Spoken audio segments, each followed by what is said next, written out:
Phone. Mana? Wait. Ay, nagkabili ko eh.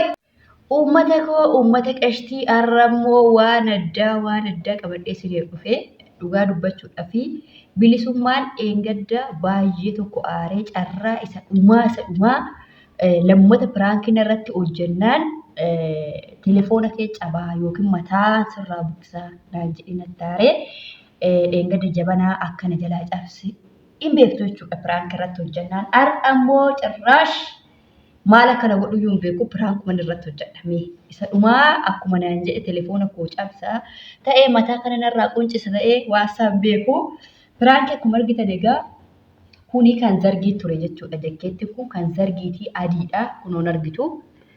Mana qulqulleessaa jakkeetti kana keewwadhee mana qulqulleessaa usumaan qulqulleessaa jiru akka waan bishaan namu cucaatee kufeettaniyyaa mee kaatee dhufee laqame miira. Uffannaa koo yeroo argu miira akkamii akka agarsiisu na wajjin turaa eessayyuu dhaqina. Egaa daawwattoota kiyyaa kun mana qulqulleessuudhaa fi addanatti qopheeffadhee jira jechuudha. Haala kanaanii akkuma waan bishaan ishee gaateen dhufaa.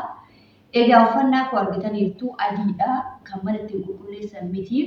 Meegaa maal akka jedhu walumaan ilaallaa jalqabarraa akkuma nama mana qulqulleessu.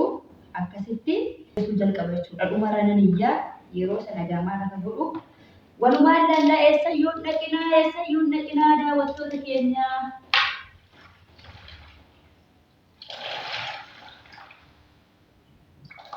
Akkuma waan kun nama cucaateen godhaa. Har'ammoo cirraash na ajjeesa daawwattoota keenya. Piraankii lammatan irratti hin hojjetin naan jedhee tippa fakkeessa jechuudha. Akkuma waan shigigaadhee kufee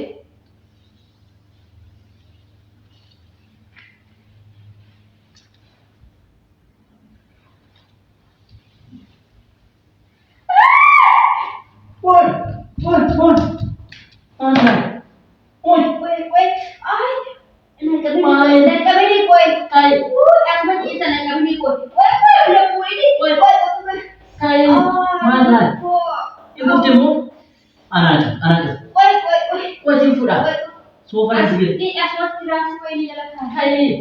Di asmatti raasii wayii jala kaa'e. Raasii. Buat sige malee. Koi. Udah ada. Akka malee kufe koi. Ikutnya banyak yang nanti bu. Bishaan cina mucaatii buke. Yesus. Kai. Asmatti boqodhaa koi. Itu sifur. Nafuudhi ni koi. Asmatti boqodhaa koi. Udah ada asik kai. Koi itu barang sih kah? Koi nanti ya duduk kok. Sakit. Duduk bishaan cina koi. Kai kagak ingat sih.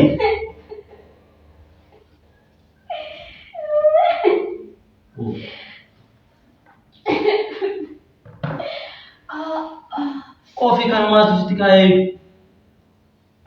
Amma waa'ee isaa si dhibee. Maal hojjetu? Waa'ee isaa si dhibee. Ani kan kufee bishaan irratti diriire caala waa'ee uffataa si dhibee si. Maal ta'uu hojjaa jirtu kun? Osoo mana qulqulleessaa jiru argitu kan argitu saafaa otoo maal gochaa jirtu naan jettaa ganaa. Kan keewwattee mana qulqulleessitaa yoo waa'ee uffataa si dhibee si amma. Waa'ee uffataa si dhibee si amma. Suufiidhaan mana qulqulleessitaa waan? Moo eessa dhaquu keewwatte suufii koo? Amma uffata koo jechuudha. Uffata koo suufii koo jettaa isaan kufee irratti. Hin kuftee? Naan kufee. Kan ofitti keessee ittiin suufiidhaan gangalataa jirte jechuudha.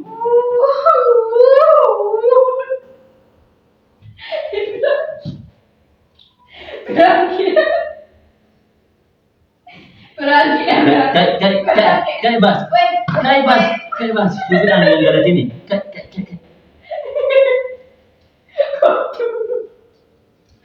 Kooti gadi jedhi gara daawwattootatti. Gadi jedhi.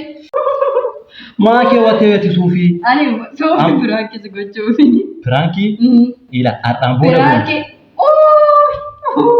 Har'aan booda hojjeta garuu. Kana booda? Maaltu akkasitti dhagahamee akkamitti akka suufii yaadatte narratti. Kana booda ila. achi laal daawwattoota ilaalaa akkuma arteetti daawwattoota ilaalaa diingas akkamitti suufina irratti keekkattee diingas akkamitti suufina irratti keekkatteen jedhi bara. Ani kanan siin jedhu ani jalqaba yuu ati kufee naanna'e malee maa hin mul'ataa akkamitti dhokata kun. Miira akkamitti dhaga'ama yeroo uffata zargii adii kana irratti argitee bishaan argitee kan lafaan qulqulleessan argan miira akkamitti dhaga'ama. Seetaan ani kana booda lafa jettee miira akkamitti dhaga'ame yookiin siin cabsa yookiin bilbilaan caccabsa.